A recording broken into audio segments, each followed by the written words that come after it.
The award-winning Dr. Vibe show. As always, I'd like to say you're blessed, highly favored, a magnet for miracles, and a solution for someone's problem. But tonight, at least once a month, and it's getting up to twice a month now, I host epic conversations called M&M Explorers that is produced by the Men and Masculinity Summit team, which consists of Lee, Michelle, Terry, and Steve. Not going to give their last names. Go find that out on your own.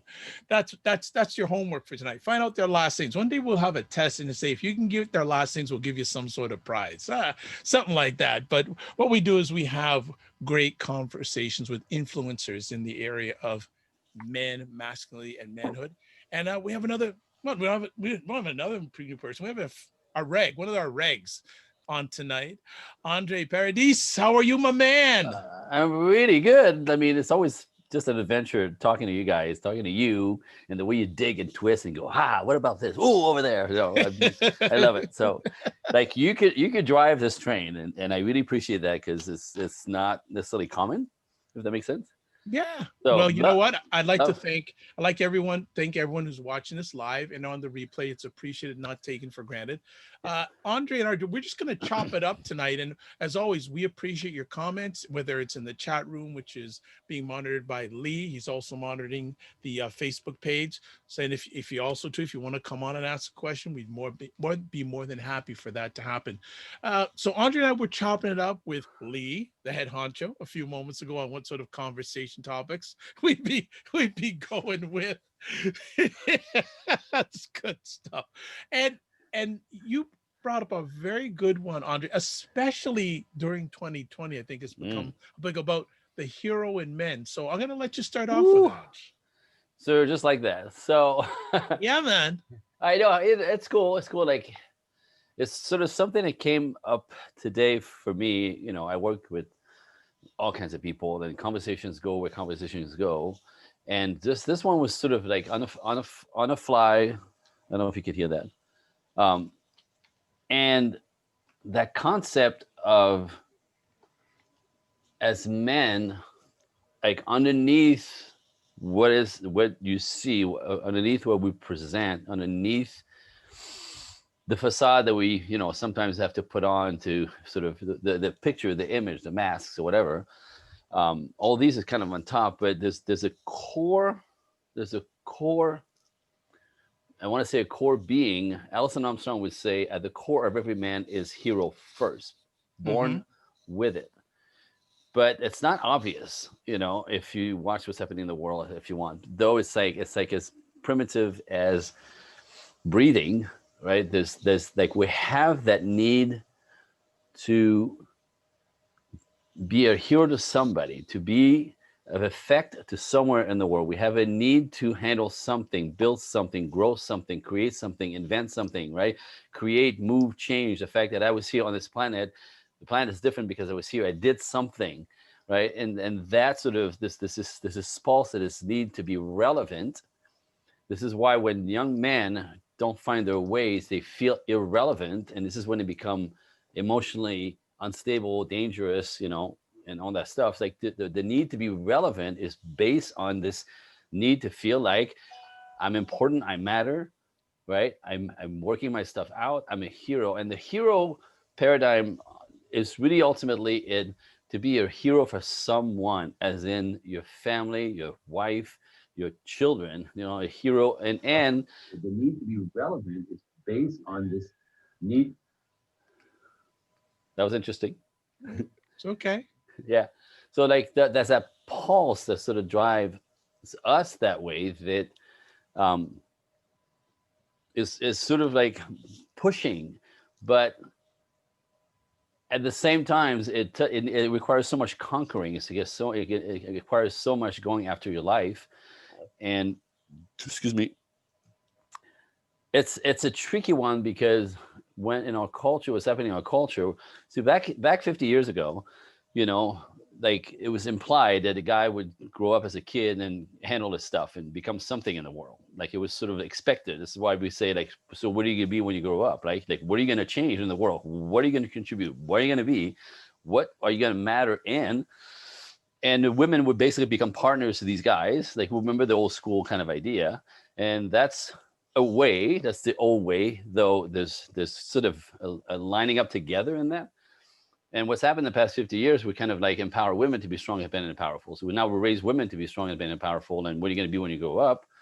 And sort of like in that, the guys got to sort of like pushed aside in that. You know what I mean? We don't encourage them so much to like be masculine. We don't encourage them to be strong. That could be toxic. We don't encourage them to lean and make decision. We want them to be sweet and kind and passive. And so what happened is, even though that seems like a good idea, the idea that men can be too much, too big, right? The idea of like soften us up, it actually literally just takes us out of the root. Okay. And then it becomes a problem later on where you can't find your mojo. And then women will say stuff like, where are the men? Where are the men? What happened to the men? Does it make sense? It does. And there's a number of conversation pieces I want to ask you. Please, yes, please, I'll please. do. So what about the importance of a man being a hero to himself first before Right, well, being a hero to others? But there's the need to be relevant in the world somehow. That's basically where it starts from. Like the for a man's self-doubt, born with it, plagued with it his whole life, is, am I capable? Can I get to be somebody important? Can I compete with the other men? Can I make a difference in the world? Am I capable? And so that pulse will push us through life to conquer, to push, to fight, to make something happen, right? And so there's that need to push forward.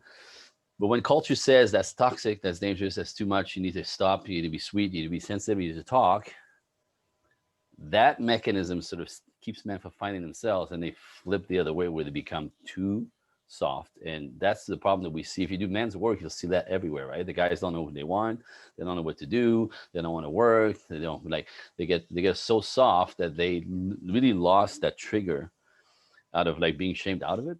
It's a terrible thing. Okay. You with I me? hear where you're coming from. Part of it is culture. What about the family? How much of the family has an influence of a man, especially when he's growing up, not being his own best hero? Yeah. So what's the question? Ask me again. I'm just saying, do you also feel, you've said culture has an influence when we talk about this subject? Yeah. How important also does family dynamics play a role, Well, especially when a man's growing up, about being his own best hero? The thing is, it's interesting because like boys need heroes to emulate as well. See, so typically it'll be his daddy, right? Because by the age of 3, they figure out, by the age of 3, they look down and they go, oh, wait, I have one of those like him. Okay, someone like him. And they start emulating and associating and identifying with the masculine male, right? So like that's primary identity. About the age of 2, between 2 and 3, they kind of go, oh, I'm not a girl, I'm a man. So I want to be like, so they start emulating that. I can I just interrupt you? I think that's a very huge point you're saying right there. And for especially dads and parents in general, that's a huge point that you're saying right there. And many of them may not even realize that. No, because that's like, this becomes a role model, the hero. Like, so boys within even that, the idea of being powerful, that's why they're all crazy about superheroes. The idea of being a superhero, to have superpowers, makes me, you're the ultimate like hero, right? Like I want to be Spider-Man. I still want to be Spider-Man. I want to go between buildings, right? like I want to be that guy, or like Iron Man, like that idea to have powers to fly, to do things, and to like, be the hero. But so that's fantasy world. But for most kids, daddy is the hero. Mm-hmm. Daddy's the man, and so part of what you talked about, the family unit, if daddy leaves, that happens, whether he dies or there's a divorce or life falls apart, we know this by statistically, the moment daddy leaves before puberty, the boy instantly, at the moment the door closes, lose all all sense of confidence, and he loses hero at the same time. So now obviously he's abandoned, right? Doesn't know who to emulate, and his confidence goes out with the door with dad, and they go, oh, and all of a sudden they feel like the abandonment, and then who to emulate. So then they usually will put it on, in the need of trying to be looking tough or whatever. And it becomes a whole sort of like growing into this persona that's not real because they're so insecure they have to put it on and they become bullies and thugs trying to anyway. So it's a terrible thing. It's a terrible thing. So the Yeah. idea that women or that children or boys especially could be raised by the father and they'll adjust and they're resilient, well, yeah, but there's a huge price to pay down the line, which is what Yeah. we see around the world. It's like love. Women can love their children, their sons to death. That's fantastic. But boys need more than love. Boys need guidance. Boys need Mhm. somebody to show them the ways. Boys need other men to show them the appropriate use of force, the appropriate use of force, like, to get stuff done, but not to be bully about it. Like that whole calibration, right? Like honor, integrity, accountability, all these things we have naturally, but it has to be watered up like a plant. It has to be watered by another man to grow and flourish. Otherwise, that seed doesn't grow without a Mhm. man. So it's really an incredible uh, problem. It's a terrible problem. What and it is and how do you feel that this subject has become more relevant as we're coming to the end of 2020? Well, look what's happening, right? Like it's interesting. If you're gonna break things down to basic stuff, like if you're gonna generalize, you know what I mean, masculine and feminine, if you want, right? Like like the masculine typically, the reaction to from the masculine to something bad happening or upsetting is fear. Masculine will go into I mean, not fear, anger, right? The masculine will go to anger when things don't work out, when things are frustrating, when things are falling apart. Like they go to anger. The feminine goes to fear. You know what I mean? So that's sort of the default system. So when I work with women sometimes, and they're trying to calibrate their masculine energy, and they go, so do you get mad more during the day, or do you get more upset? Like, do you get more scared? I get mad all the time. Then you're kind of manly there, right? So what's happening right there out there with this year has been such a mess that you see fear in man everywhere. You see fear in man everywhere. Not feisty, not pushback, not I'm not doing that. Not, you know, like they don't fear. I'm mad. I don't know if you're mad, but I'm mad about this year. I'm not fearful, right? Nothing scares me. Now, not because I'm all that, it's because that's my default system. Like, I've broke this thing down for myself, calculated the odds, decided how I want to live, and I live not out of fear, I live out of choice. So, right? Can you just repeat what you just said again? I think that's a great point you made there. Which one? About I don't live out of about fear. about you don't live out of fear, you live out of Choice. Mm. I live out of choice. So like I could walk around. I'm sorry. So I don't know what the audience is listening to or what they believe in, but for me, when this all started, and like all my radar, I'm pretty intuitive, right? Like the radar inside of me went, okay, what the hell is this? Wait a second, right? So I started doing my own research about stuff, and then again, instead of being fearful and buying what they're trying to make me believe, whatever for whatever reason, I researched. I go, yeah, that's not it. No. Anyway, so I started making my choices around the circumstances on purpose. Like my mother's old, so her choices are limited because she could be compromised. So she chooses to isolate out of safety. Of course, mom, you should. My sister has double lung transplant a couple of years ago. Of course, she's got to isolate. I don't. I'm not gonna. I'm gonna live. I Hmm. choose to live. I choose to be in the world. I choose to keep going. So choice as opposed to fear, and again, but you also have to be able to negotiate that for yourself. So Right, right. Well, I just want to thank everyone who's watching this live or on the replay. If you're watching it live, mhm. please feel free to ask questions, put in comments whether you're watching. Oh, I like Enough this. And question. Carmen Enough on question. Facebook says, I like that. I will not live out of fear or anger. I live by choice. That's why I caught that. I wanted Andre to repeat that because I thought it was a very, very important statement to make. Uh, how is this year having effect on women compared to men? Well, yeah. So I mean, again, depends on the guy and depends on the girl, right? Because they'll go, are you going to go to fear? Or are you going to go to feisty, or anger, or pushback? So the more masculine, the more, I go to the gym every day, never stop. I stopped one day when we like the first, I go to the gym, and then people that are in the gym, men and women, are like me. They choose to do what they do, take the precautions that they need to take, but still participate in life. They go to work, they go to the gym, they run, you know what I mean? So both men and women, depending on the temperament, manage to decide how they want to live. This is what I see anyway, and I see men that are completely fearful, then, walk around with a mask outside in the middle of the woods on a trail. Like that baffles me a little bit. I mean, it's like, what are you listening to? Like, this thing is not airborne. So, and you don't have to like start yelling at me if you believe it's airborne. It's not. So, just saying, do the research. So, why? So that's going to be your choice. That's cool, but you don't get to shame me if I have a different choice. You don't get to shame me if I've done my research. You don't get to shame me for my choice. Like I said, my mother and my sister have to segregate because they're at risk. I choose to live.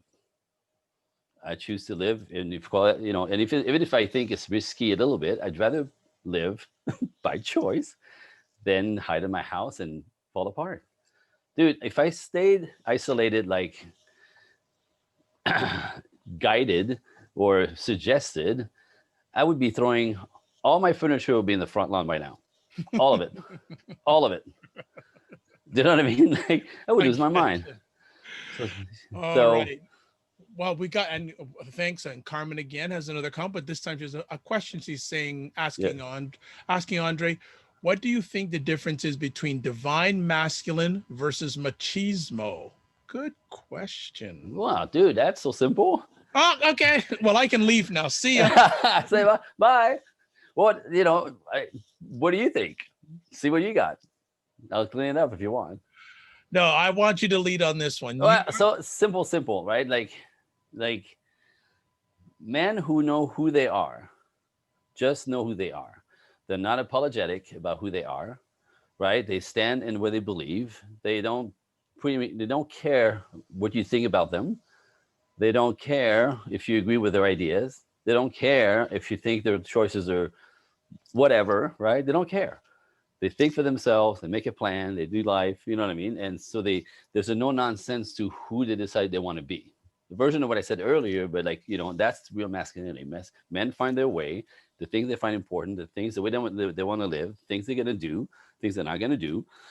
And to be masculine, like the ultimate, excuse me, the definition of masculine, if you're gonna put in a phrase, is I do what I do whenever I feel like it, and I don't care what anyone thinks about it. Period. That's to be masculine.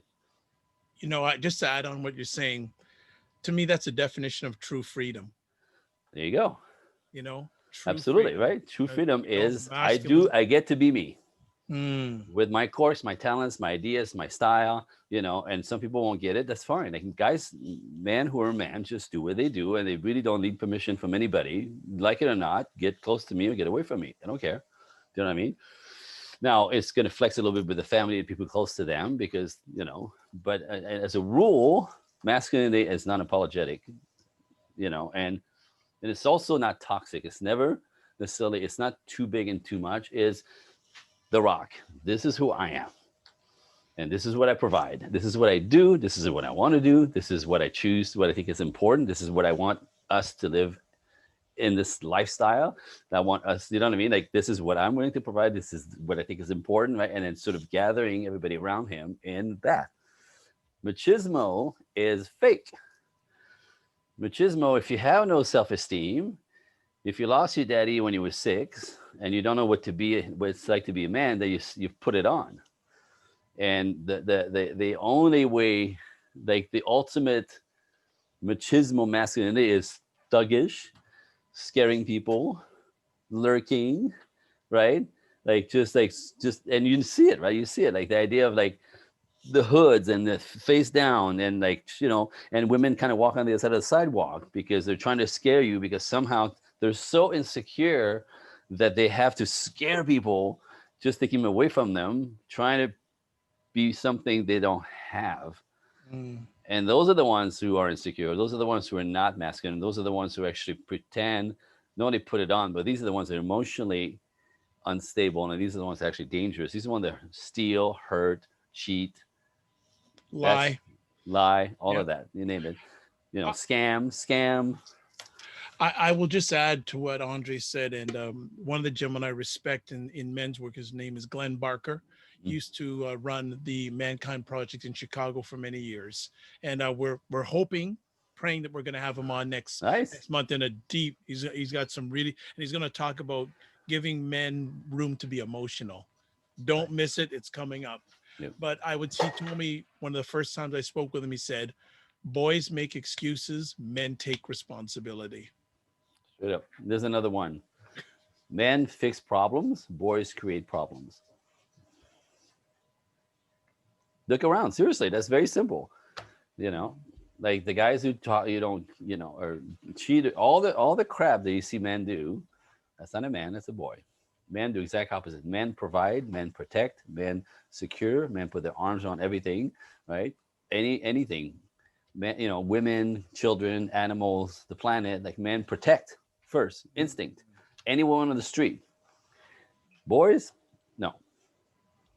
They create You, problem. you mentioned a word that's come up for many, many, many, many years when it comes to manhood: protection.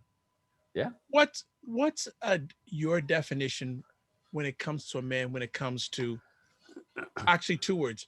In fact, let me forget protection and also providing. Provide, protect. Yeah. Yeah. Again, very instinctual, right? The masculine naturally. So if you to kind of get your brain around it a little bit, you want to go back to like caveman. You want to go back to our cave ancestors, right? So the idea of survival, this, to survive the species, right? We had to reproduce. So it's actually procreate, provide, protect.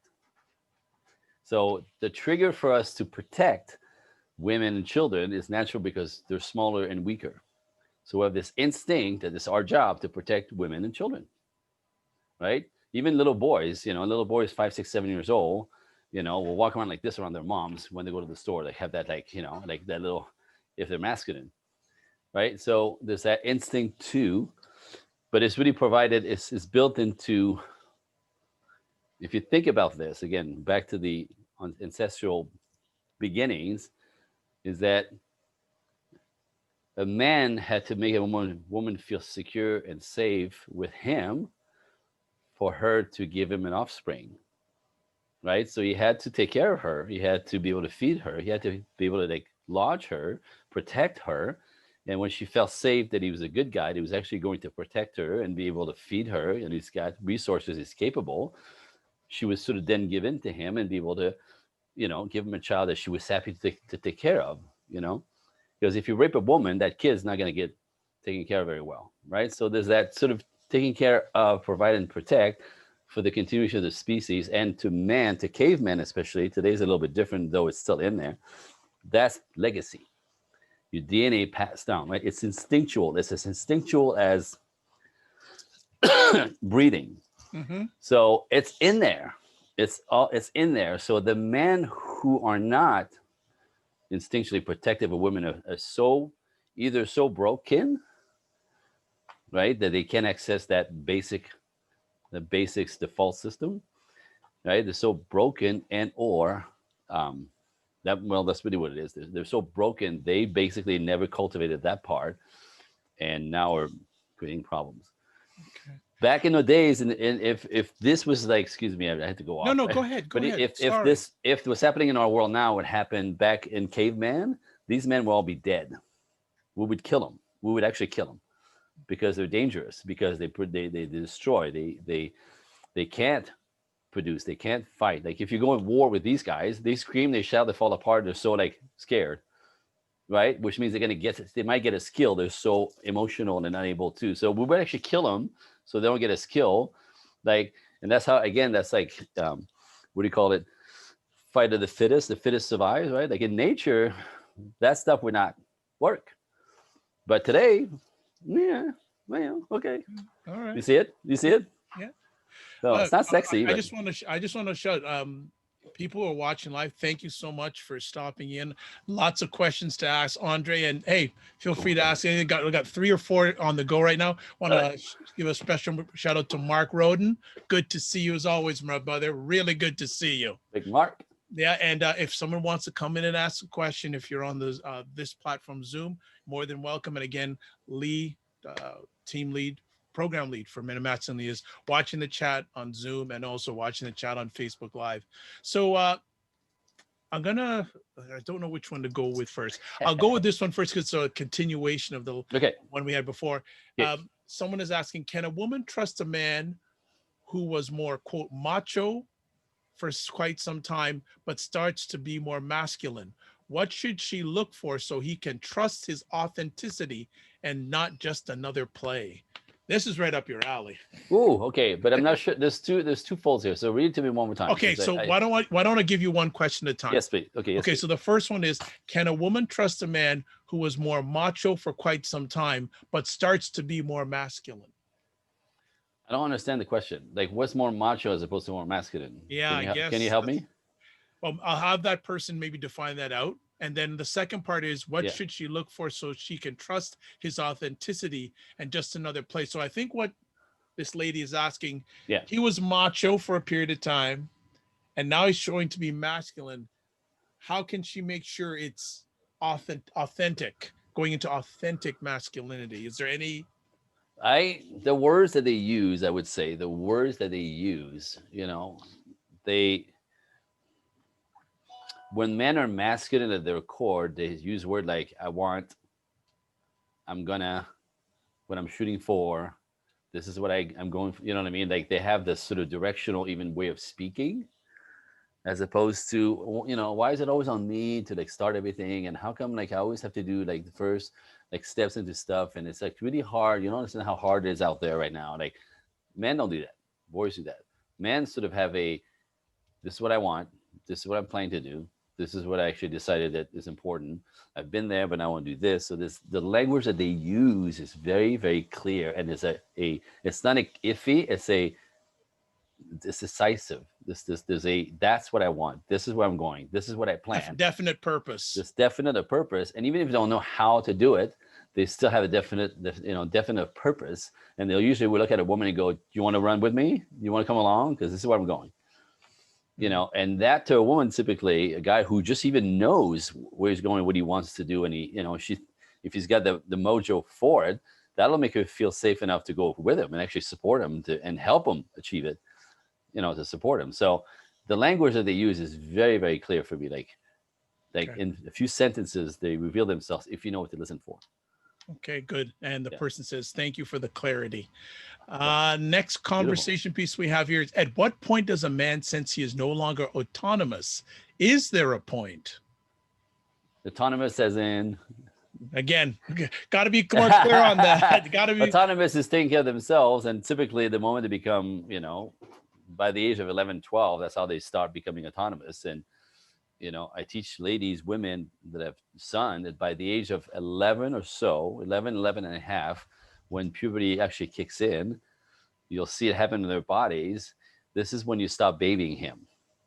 This is when you start letting him take charge of his life at 10 and 11 years old. Women are like, oh my God, he's still a baby. No. Like 10 years old plus, this is when you stop waking him up in the morning to get on the bus. If he misses the bus, you're like, well, you should have put the alarm on. That's on him. And then find a plan to get to school. Like you have to start putting his life in his hands, and that's how it becomes autonomous. You have to, this life, what happens to him has to be in his hands, as opposed to mama take care of him, because if you take care of him too much, you keep him weak, he can't find himself, and then by the time he's 16, he's going to blame you for feeling weak, lame, and incapable. His self-doubt is going to be screaming. And even though with all the love in her heart, she's trying to like keep him comfortable, that actually is the worst thing for him. Does that make sense? Yes, it does. So autonomous by 10. Let him go. Start putting him out the door. Get on your bike. Go to the store. make yourself a sandwich. As long as they get on with a helmet, though. All that, of course. Okay, good. Safety. My point is, you have to basically let him fly. And that's actually how you've seen teenagers jump off the roof on skateboards, down the stairs, that's all part of finding themselves and sort of battling their own fears, physical fears, and competing with the other guys, and they get kind of crazy because they're teenagers. But like that's all part of it. Do you know what I mean? Like you can't keep them from finding their mojo in the crazy ways they do it as teenagers, and sometimes it's dangerous. But you'll see how there's an impulse. It's in there. It's in there that they have to do it.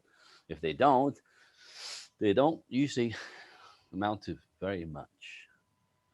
I hate to I'll say leave it. that to interpretation. I hope someone has something to say on that comment, but I'm Yeah, not going to touch that one right now. I'm just saying. I'm just saying. Okay, I'm not It's not my saying, I'm opinion. just saying, right? It's statistics, not my opinion. Okay. J-Mac has another question. He says, I know this is a fictional character, but would you say Leonidas of the movie 300 is the prototype of a man? Prototype. Well, that's the ultimate. What do you call it? That's the ultimate like picture, right, of masculinity. Do you know what I mean? Like that's like the Thor, the god, masculine god, right, with the muscles and the whole blah blah blah.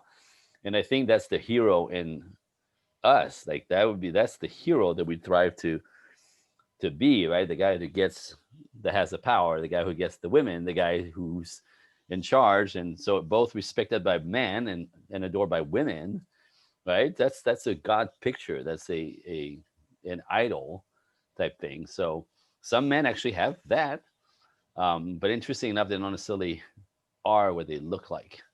Oh, there's another outrageous statement, and I could back it up, but I'm not sure if I need to do it here. Okay, no problem. Since we're getting, you mentioned the word hero again. We start off with that in our conversation. Do Yeah. you have a man that was or is a hero in your life? Uh, it's funny because it sort of it kind of came in a circle, Okay. right? My dad was very rough. My dad was very rough, right? So looking back, we thought he was a bully, but what actually happened, what I come to understand with the work that I've done, um, this my whole life, is that he was insecure. So he would lose his stuff and get violent, and you know what I mean? And it looks like violence seems to be masculine, right? It's the ultimate show of masculinity. It's not. It's not. When you lose your temper, you lose control of yourself. And to be masculine again is to control your emotion. Men pride themselves in controlling their emotion, right? This is how you get to war. And you could be scared, but do it anyway, right? You could control your fear. Like I said before, if the guy next to you is losing his stuff and is crying and falling apart and shaking, we'll kill him before he's gonna have skill, right? Like that is dangerous. So emotions for men like that, being emotional is lost control of your emotion, right? Getting super angry, losing control. So we thought he was a bully. Realized, oh, he was a short man. He had the Napoleon complex, and he's trying to push, and compare himself to other men, and sort of try to be relevant again. Is that word? Would get super frustrated and lose his stuff. And so we thought he was a bully, and we thought he was not a good man in a lot of ways because of that, right? There was no the daddy energy, the warmth, the nurturing part of man, that is daddy energy, was, now we leave there. We had this mess going. However, within all of that, I have to say, it's a gift, right? It was crap, then it's a gift. By the way, everything in the world, everything in life is like this. The crap gets you to the gift if you manage it, right? If you don't let it kill you or take you down the hole, like Mm-hmm. the crab will become your strength. And so what happened is, within that, because okay, so you can't count on him, and he's not going to be and he's going to be that guy. So well, I guess I have to handle that myself. And the blocks that he put in my life and my brother's lives, the blocks, just being a douche like he was sometimes, we had to surmount and sort of like roll our eyes and kind of he's such a right. But then there was like, then work it out. Yeah. So I had to go work it out, and I worked out. So that man, who was such a complete pain in the butt, was a gift on the flip side. And I'm this guy because of him, because he was really kind and sweet, and he was really generous and all loving. I don't know that be able to push the way that I can push in the world when I choose to, conquering the stuff that I had to conquer for myself, because there's only me to lean on, So then I had to go and do it. And we all did that, a different version, my brothers and my sister, actually. So interesting paradigm, right? Like, so if you don't let your crap run you over and send you into the bunny hole or in some kind of, addiction, that Mhm. stuff is all gifts later on. It Great. gives you, Good stuff. it gives you strength and compassion and loving, different level of being able to connect and love people. And it's quite fantastic, really. Another question coming from JMac, but I'm Yeah, gonna put it out before we get there to that. sir. If anyone would like to either in the chat or come on the platform here, we would like to know if there's any man that's a hero in your life and why. Mm, So if anyone absolutely. would like to come on and say, did like, and could be past, could be present, Yeah. could be alive, could be not alive, would love to get some stories on, has there been a man or men in your life that have been heroes and why? Right. So if anyone wants to come on with that, you can like type it in, or if you want to come on the Zoom platform, that's great. JMac has a good question. Is it weak for a man to shed tears before others? Absolutely not. It's tears are not the problem, right? It's the losing control of yourself that is the problem. If that makes any sense. Men feel profoundly, right? Like I explain this to women all the time. Like, as I don't know if you know this about women. Women know this about women, but sometimes I have to explain to them for them to really get how big it is that everything around them affects them. Like everything they see, smell, hear, taste, touch makes them feel good or bad. Women are feeling beings. Feeling. They feel good, they feel bad. Sometimes it's traffic, sometimes it's me. I said the wrong thing. Somebody flipped her off on the freeway. Now she's mad. Like everything comes at them, makes them feel good and bad, moment to moment. Men aren't like that, right? So often women think, even men think that men aren't feelers very much, and they don't feel much. So often we get labeled like shallow because we don't talk so much, and we're not emotional, so we're shallow and we have no emotion. That is not true. Men feel really deeply. You know this, right? Like, and actually, there's not a man as tough as a woman inside, and there's not a woman as sensitive as a man inside. That's how huge it is.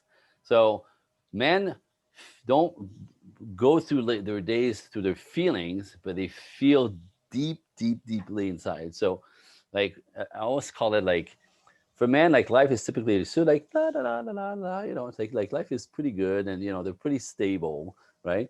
And all of a sudden, like some big, right, like a divorce will just knock him down for Lose their years, right? job. Lose their job, like the big stuff that sort of takes us down. And when they get like, oh crap, how am I going to get out of this? Oh crap, what am I going to do? Right? Like so there's like this, like pretty much like an even steady, and then this big dips, boom, right? So men feel really deeply, but less often. Where women get their feelings hurt more throughout the day, the week, but it's like to go to the core of them, like us, is unusual, if that makes any sense. So it's not that men don't cry, men don't feel, it's that they need to feel safe to do so, which means, this, the source of their angst not going to be used against them or thrown back in their face like they're weak. So that's why often we get emotional and we cry on our own, just out of like protection, literally. Mm. But to think that men don't feel is uh, I'm gonna bounce back to please, the yeah, hero part. yeah, And for people, yeah, myself and Andre are just chopping it up tonight. So thank you, people, for your chopping away. questions, because this has been a great conversation. So, and it's all because of the audience and their feedback. We're just feeding from Yes. what's been given to us.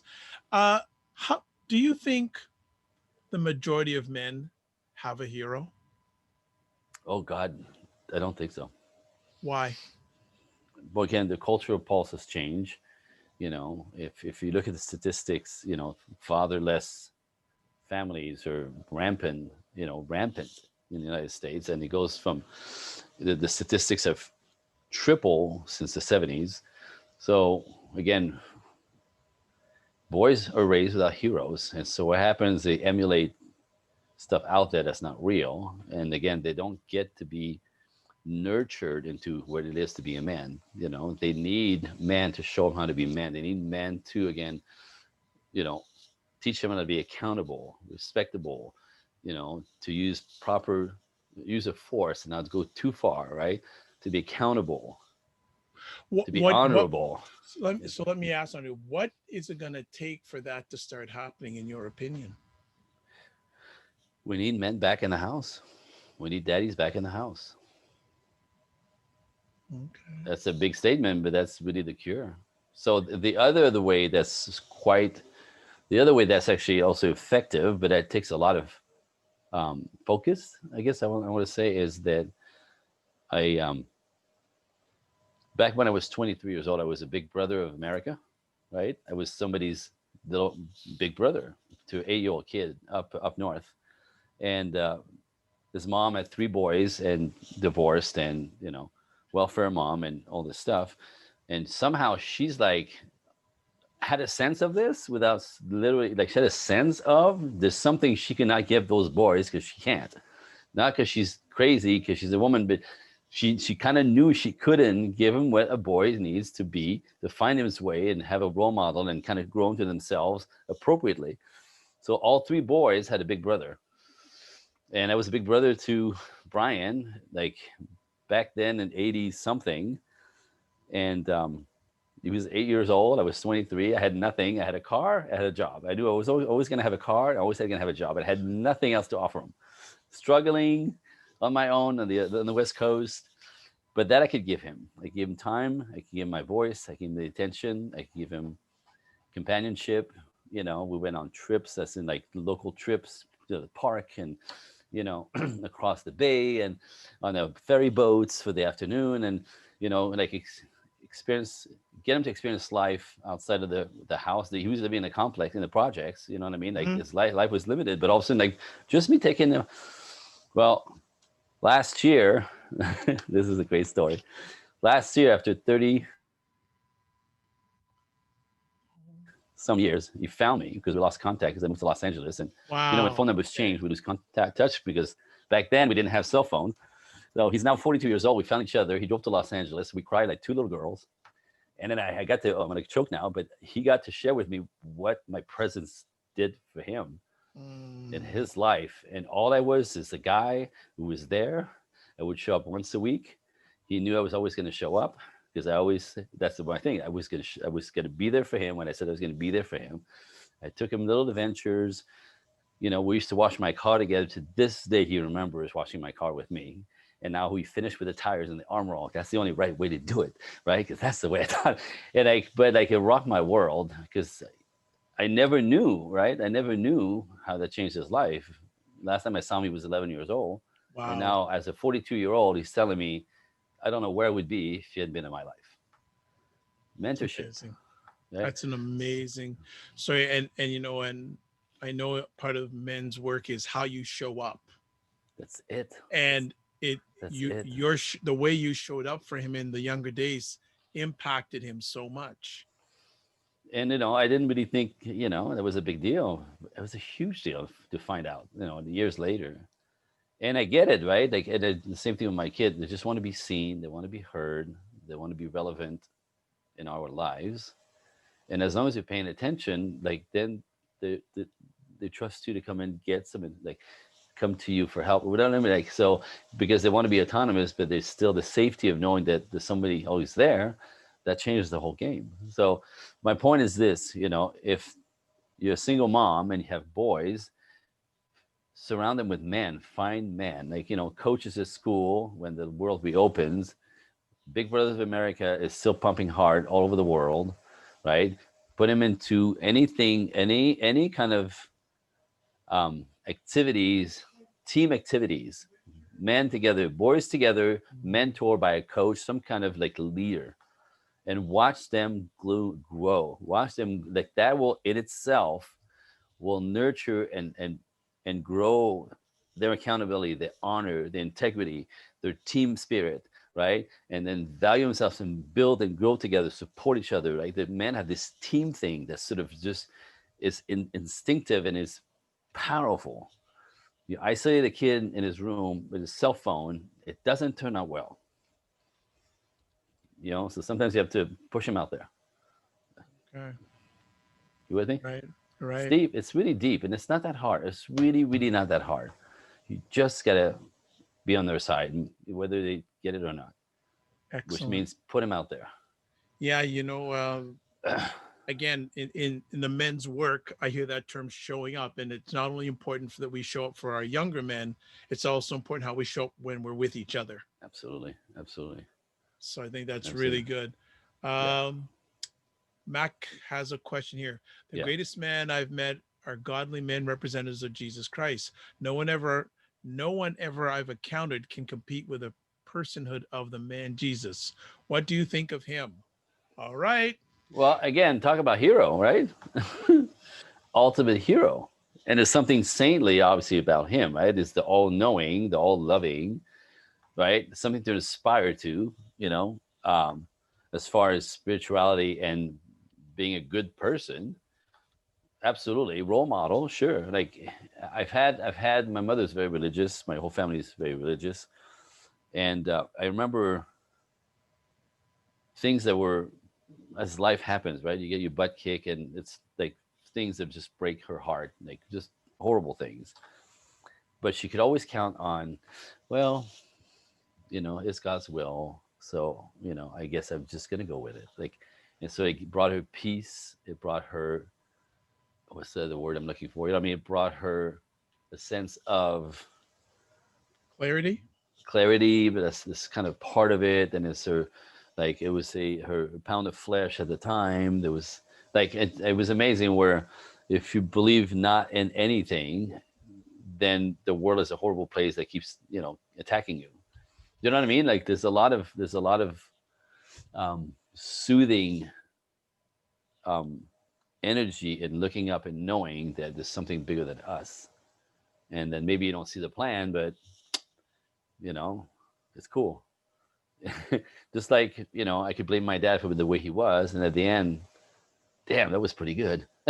Right? you That know, was pretty damn good. But you you know what I mean? know, So sometimes life kicks your butt, chill out, go with it. And, like if you in serendipity, often things will work out for the best. And thank God that happened, even though at the time it was horrible. Mm. And having somebody on your side, hey, Jesus Christ, I'll take it. And I'm Whatever. just going to encourage men out there too, and those who love them. It doesn't have to be your dad who's your hero, right? Right. If he is, that's great. And if you have more, it's a bonus, Yeah. Yeah. And J Mac is saying, yeah, he shouldered the world's need. He demonstrated perfectly what it means to be responsible. Talk about responsible. Oh, Took and that then on. some. Geez, think about it. Yeah. But yeah, but for boys, honestly, it's a dad ultimately, sure, right? Because that's like a piece of them that's like grown up and a hero. But an uncle, a grandfather, the guy across the street, you know, like the guy working, a co-employer, like there's men all around. Yeah. Do you know what I mean? And so you guys, there's good men all around, and like you got it. Just men will absolutely step up if you approach them in the, my son doesn't have a father, and maybe I don't know what you guys doing on the weekend, and I thought maybe you guys could take him with you. He's just, and guys would go, oh God, of course, he's gonna be on his phone all weekend. Okay, all right. So, we're thinking of getting in the desert, on the 4-wheel drive or whatever. Like they'll cut, you know what I mean? It's like they get it, they instantly get it, but they won't necessarily see it anyway. So there's a bunch of ways, is what I'm saying, to surround young men, boys, with men that will give them what they need to grow themselves into Yeah. nice, good, decent, strong men. Yeah. I agree with your point, and I also say it doesn't just stop there when they're boys. It No, it happens. continues, of Oh, course. it continues forever and ever and ever, Always. because one of the things I always say, there's a lot of men that are screaming and nothing's coming out, and Right. they're looking for that. Yeah. Hey, how you doing? And one of the things I've done consistently for a number of years is 3 or 4 times a week I'll just call up a guy and just say, "You're good." Good. But see, that just makes me smile just to hear that, right? Like it You just know, goes right in. Like, yeah, Like, like my dad. because, If my dad isn't here for me after 2 days, he'll call me and say, "Hey, what, you disowned me?" So, but like your father, when I was younger, we didn't have the greatest relations, but now we rock together. awesome. We rock See that? together. I'm just gonna read something here from Yeah. Carmen. My dad is my hero and See? still is as he watches over me from the other side. A kind soul with a twinkle in his eyes and always had a story to share and was very present throughout my life. He was a playful soul and always open to new ideas. He always showed up for me and his granddaughter, especially after my divorce. I feel truly blessed to have him as my dad. Unconditional love, but also taught me about integrity. My dad was not religious, but he showed the love of Christ through kindness and compassion to everyone. Wow. Boom. Drop the mic. Yeah, really. Let's, Like, I don't let, even want to go. I don't even want to, like, after that, you don't want to even go any further. If, man, I know your dad just heard what I said, and I know he's smiling, Carmen. That's huge. That's really huge. And I think that for the men out there, that's what we should strive to be. amen. It's not that hard. It's not that hard. You just got to pay attention, be present, and understand how much people need you. Yeah. They need the rock. They need the guidance. They need the, it'll be all right. You'll work it out. They need, that's all you need to do. Is really simple. It's constant. Honestly, you just got to be present, pay Persistent. attention, Persistency is persistent, key. constant, but it's not going to kill you and it's not grinding. It's not, it's like, it's actually quite an honor. Think about it. It's an honor to be a role model to some kid, boy or girl. Well, and again, Andre, you always talk about girl, but I think you can be a hero for another man. Absolutely. You know, I like to think, I think I have a few heroes or guys who think I'm a hero to them. yeah, you You can know, be and you don't have to be a hero all the time. Just be no. a hero at the right time. Because, as I say with a lot of guys, we're not Superman. We're just Clark Kent's trying to get better, a little bit better each day. Right? Absolutely. Absolutely. But let me And just see. We have another question. Can you share some tips on how a woman can share with her man what she's dealing with, feelings, worries, emotions about life or relationship without it becoming an argument? Oh, Andre, this is your type of question. that's easy. That's a good and Okay, easy one. all That's right. easy. Ladies, so simple. So, okay, let me try to get there quickly. So it might No, help take me your out. time. Take your time. So again, if we consider we're two different beings, right? Like men are different than women. Men are motivated by different things than women. Men think what we think is cool, they go really, and what they think is really sweet, we're like, what the hell, right? Like we don't this like we don't have same value system. We're not excited about the same thing. We're looking for different things in the world and whatever, all that. So to a woman, feeling connected all the time is how she feels safe. So the way women connect is by talking. Talking is how they connect. So in a conversation, you see them with their girlfriends, they never stop talking because that's the connection that makes them feel safe. Like as long as you're talking, then you like each other, and there's a safety in that. So, but women want to do this with their man, except men don't need to connect by talking. Men quickly get overwhelmed with too many words because to a woman, the conversation itself, I don't want this. Help me undo it if I go too far or Okay. say it I got sideways. your But back and your arms. thank you. that often for a woman, the point of a conversation is just to get things off her chest or just to kind of share her day, right? It goes from left to right, to up to down to here and now, and it goes from Susie to mom and back to the DMV, and then that chick with the car and the flat tire and that poor kid and the fact that, and all of a sudden, like then the light changed, and then somebody honked at me, what a jerk, and then I noticed that the guys that drive these kind of cars, and all of a sudden, like what is happening, right? Because it's not necessarily the content for the woman, it's the letting it out, whatever she often experienced during the day, whatever she wants to share with him to connect. But to a male, the more masculine, the more that's in place, he's looking for the point. He's looking for the point. What is the point? What is the point? What is she talking about? What is the point? And he's trying to grab this, but because she's going in a circle, there's no real point except the connection. Often guys get frustrated because they go into, well, so what's the problem? Like, what's the problem? And they're looking for the problem and there's no problem. And she's like, let me talk. But yeah, but what's the problem, right? And they get frustrated, and so man can only take that kind of purging, which is for a woman like a way to feel connected to him. She hasn't seen him all day, so she wants to share, right? But men not knowing this and not needing this and trying to fix something that they can't grasp really quickly get frustrated. So the solution here is this: you have to set him up, ladies who are listening. You have to set him up like this, right? Because he's going to try to fix something or tell you what to do, because that's the only reason why you're talking in his mind, because that's the only reason why we're talking. So you go, babe, I want to talk to you about my day a little bit. I'm just gonna like sort of let that off, right? It'll take 10 minutes, hopefully not more. I don't want you to solve anything. I don't want you to help me with anything. I don't want you to tell me by my boss that I should. Don't try to help me. I just need you to listen to me, because I just need to get it out. Is that okay? 10 minutes tops. And he goes, really?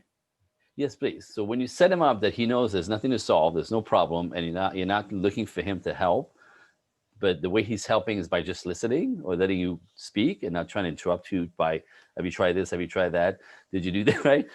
And all of a sudden, like, he will just sit there and receive. He's set up. This is what you want. I'm just going to listen. She could talk for 10 minutes or so. 15 minutes is pushing it. Even when you set him up, he won't be able to take it more than 10 plus minutes, you know? But as long as he, like I said, in that setup, she gets to connect. She gets to get it off her chest. He gets to be the hero who receives it, or like allows her to let it out, right? And then you could say at the end, is there anything you need from me? Anything that I could do, babe? Like, if she's upset, sometimes you get upset, sometimes it's just sharing. No, I just want you to listen to me. Anyway, so you want a glass of wine? Okay, I'll be right back. Boop. And she's all happy. So that's one way to do it, right? Like, Yeah. so he'll get frustrated if he doesn't know why you're talking. You won't let him fix it, or you get mad that he keeps interrupting you. It is insulting, actually, for the feminine at that point. But you just set him up. Makes sense? Just an add on to that, the same person asks, not just sharing about the day, also concerns, worries about the relationship. Does that setup 10 minutes still apply? You have to set him up even more. Now, if the more serious the conversation, the more you have to set him up. And that setup is like this: you have to make an appointment for his mind to be ready for you. Dave, there's something I want to talk to you about. You're not in trouble, but I want to talk to you about something. When's a good time for you today? Hopefully this evening. He's gonna go, you're not in trouble. I just said something I want to share with you. Okay. So typically he'll go, after the show, I have to finish this. I got to take the car too. I'll be like in an hour, half hour, 20 minutes, you know what I mean? Or tonight. Like, you have to make an appointment for him to set himself up to be willing and able to hear you. And then he'll go, typically, man, like, but they usually don't wait till the end of the day. They'll go into, excuse me, I just went off. They'll go into like half an hour, come back. What's up, babe? And then now these setups, like, well, I want to talk to you about blah, blah, blah. And then, I just need about 10 minutes, but I want to tell you what I'm feeling and, just so you know, and then see what we could do about it. Without an appointment, he's not ready. You can't come, if he's watching TV and then there's a commercial and he thinks it's a good time, that's not going to work. You're still interrupting him. And that is always an interruption that's always irritating to the hunter brain. It's always focused on something. You have to set him up first that he's willing, open, and ready to hear you. And now you have the best side of him, and you will be quite, what's the word, receptive. But don't do it for 40 minutes, and you might want to revisit it as you go. Right. But yeah, a conversation, when you get in the meat of it, there's no real time lag or time frame, right? It'll be what it'll be. But without a setup, you're setting yourself up for failure. All right. We're going to end it on that one. Thank you so So much. there. Good stuff, Andre. You hit it out of the park as usual. Thank you you. so much for taking the time to share with us again. If Always a people pleasure. want to get in contact with you, how can they do that? My website, www.projectequinox.net. So EQUINOX.net. So that's the website, and you can email me at andrecoaching1 at gmail. But the website is a bunch of stuff, and then you can contact me this way. You can make an appointment. You can go see the videos. You can do the blog. You can see the all the stuff there, You can right? spend the afternoon on there playing. That is good stuff. Well, I would like to thank everyone who caught this conversation live, especially live and on the replay tonight. It's cool. Another good stuff. And it wouldn't happen without you, our guests who are our friends, and the Men in Masculinity team, which comprises of Lee, Terry, Steve, and Michelle. Thank you again for taking the time to be with us. Some upcoming conversations. November 6th, I believe it's November 16th. I just got it up. Yes, November 16th at 6 p.m. Eastern time. Have you ever heard of the book Wild at Heart? A classic book of manhood. Well, we have the author, John Etheridge, 6 p.m. Nice. Monday, November 16th. He is going to be with us. And I would encourage, if you have any questions, go to the Men of Masculinity Facebook page and give us your questions, because he is going to be available for an hour to talk about anything about men for an hour. Love it. This is rare air. Anyone who knows about that book, that was a game-changing book a number of years ago when it comes to manhood. So please check us for that. Also, we have coming up next month, I had mentioned his name a little bit earlier, Glenn Barker from the Mankind Project in Chicago. He ran it for a number of years. He's going to be coming on and talking about giving permission for men to have emotions. And it's going to be serious. It's going to be serious deep. Like Glenn and I have had conversation about it. He's got everything planned out, and it's almost going to be like you're at a men's meeting, believe it or not. So it's going to be really, really good stuff. So I like to just say, my name is Dr. Vibe, host and producer of the award-winning Dr. Vibe Show. Again, thanks for everyone who checked this out live on the replay. We will see you next month. And I guess the most important message I can give everyone who's watching this, especially this year, is give yourself grace. Good night, everybody. No, my man.